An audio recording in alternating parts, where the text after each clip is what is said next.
AI കാലത്താണ് നമ്മൾ ജീവിക്കുന്നത്. പക്ഷെ ഇപ്പോഴും പലർക്കും നേരം വെളുത്തിട്ടില്ല. അന്ധവിശ്വാസത്തിനും അടിമപ്പെട്ട് ആരെന്ത് പറഞ്ഞാലും അത് വെള്ളം തൊടാതെ വിഴുങ്ങുന്ന പലരും നമുക്കിടയിൽ ഇപ്പോഴുമുണ്ട്. ഒടുവിൽ 8ന്റെ പണി കിട്ടുമ്പോഴായിരിക്കും പറ്റിക്കപ്പെട്ടു എന്ന് സ്വയം തിരിച്ചറിയുക. അത്തരത്തിൽ പറ്റിക്കപ്പെട്ട ഒരു വാർത്തയിലേക്കാണ്.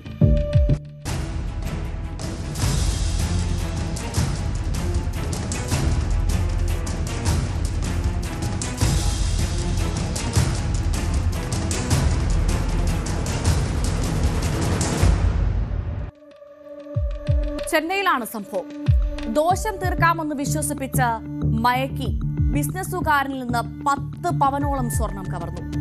മിൻ സ്ട്രീറ്റിലെ ക്ഷേത്രത്തിൽ രാത്രി ദർശനം നടത്തി മടങ്ങുകയായിരുന്ന ദീപക് ജെയിനാണ് തട്ടിപ്പിനിരയായത്. വീട്ടിലേക്ക് പോകുന്ന വഴിയിൽ ദീപകിനെ തടഞ്ഞു നിർത്തിയ തട്ടിപ്പുകാർ ദീപകിന് ചില ദോഷങ്ങളുണ്ട്, അത് തീർത്തു തരാമെന്ന് പറഞ്ഞു. ദീപകിന്റെ കയ്യിൽ പിടിച്ച കുറച്ച് മന്ത്രങ്ങളും ഉരുവിട്ടു. പൂർണ്ണ ഫലം ലഭിക്കണമെങ്കിൽ ദീപക് ധരിച്ചിരുന്ന ആഭരണങ്ങൾ അഴിച്ചു മാറ്റിവെക്കണമെന്നും ഈ വന്നവർ പറഞ്ഞു.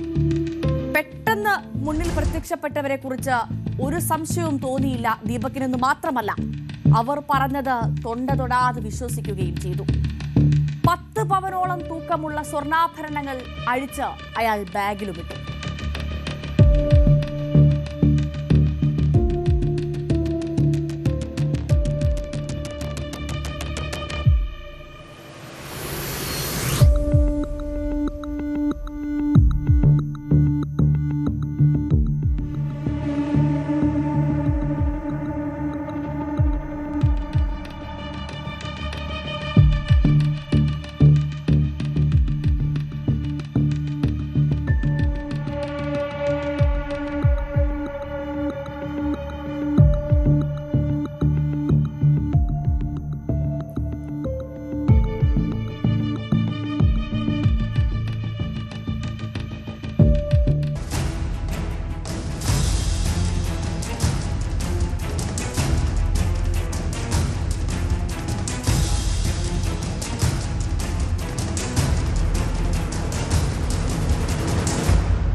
പിന്നീട് സംഭവിച്ച ഒന്നും ദീപകിന് ഓർമ്മയില്ല.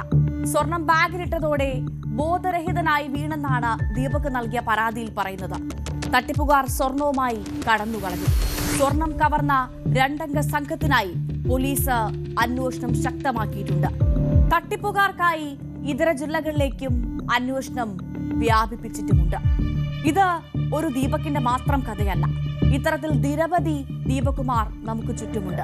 അന്ധവിശ്വാസത്തിനും അനാചാരത്തിനും പിറകെ പോകുന്നവർ സൂക്ഷിക്കുക. പണി കിട്ടും, അതുറപ്പാണ്.